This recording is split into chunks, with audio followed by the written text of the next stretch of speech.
O'zbekistonning mashhur guruhlardan biri Bojalar guruhining Bishkekdagi bu galgi konsert dasturi plakatida endilikda marhum Mo'min Oripovning surati yo'q. 11 yashar Munira oyisi va ukasi bilan Bojalar konserti boshlanishidan 1 soat oldin Bishkekdagi Qojomquli nomidagi sport saroyi oldiga keldi.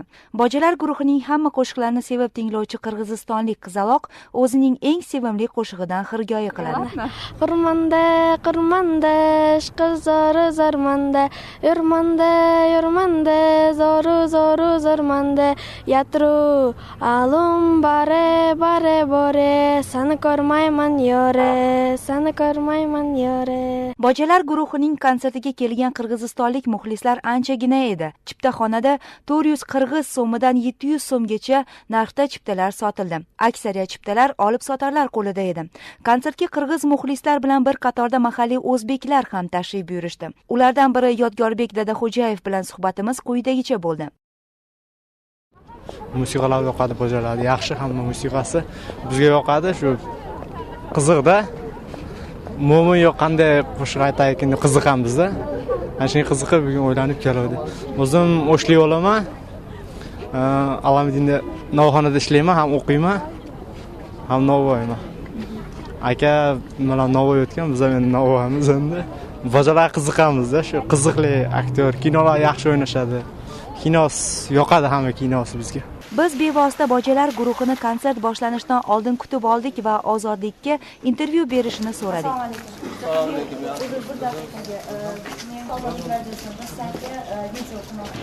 Bojalarda Qirg'izistondagi muxlislari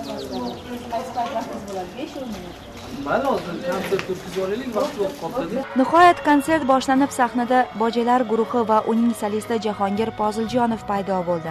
Ilk qo'shig'ini guruhning sobiq solisti 2009-yil yozida halok bo'lgan do'sti Mo'minjon Oripov xotirasiga bag'ishlab ijro etdi.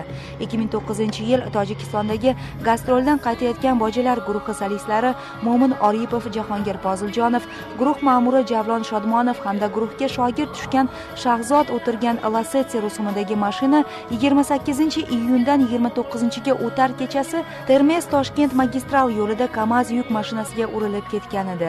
Oqibatda 25 yashar Mo'minjon halokat joyida olamdan ko'z yumgan, uning yo'ldoshlari esa og'ir jarohat bilan kasalxonaga yotqizilgan edi.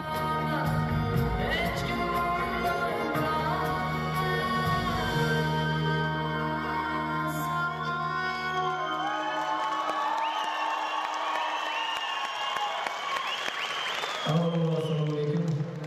Men yuragimda yaramoqchi emasdim, lekin do'stim eslab o'tmasam bo'lmasdi. Shuning uchun yana bir marta assalomu alaykum. Shundan so'ng mashhur boyvachcha qo'shig'ining rusiy zabon varianti Oligar qo'shig'ini taqdim etdi.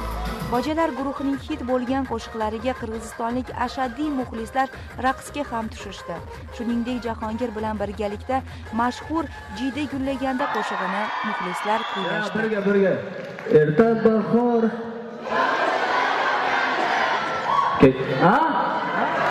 Aha. Bojalar guruhining muxlislari bilan hazillashib, kuldirib, konsertni ular sevgan qo'shiqlari bilan to'ldirgan Jahongir Poziljonov o'z dasturini kichikroq qildi. Atigi 8 ta qo'shiq ijro etdi. Konsert so'ngida kutilmagan voqea ro'y berdi. Bojalar guruhining solisti Jahongir Poziljonov muxlislariga dastxat berib, rasmga tushishi bilanoq guruh xodimlarini qo'lida olib chiqib ketildi.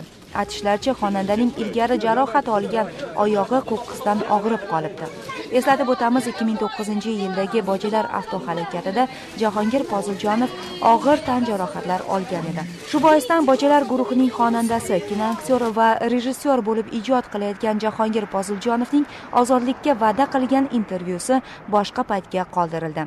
Ozodlik uchun maxsus Bishkekdan Basira.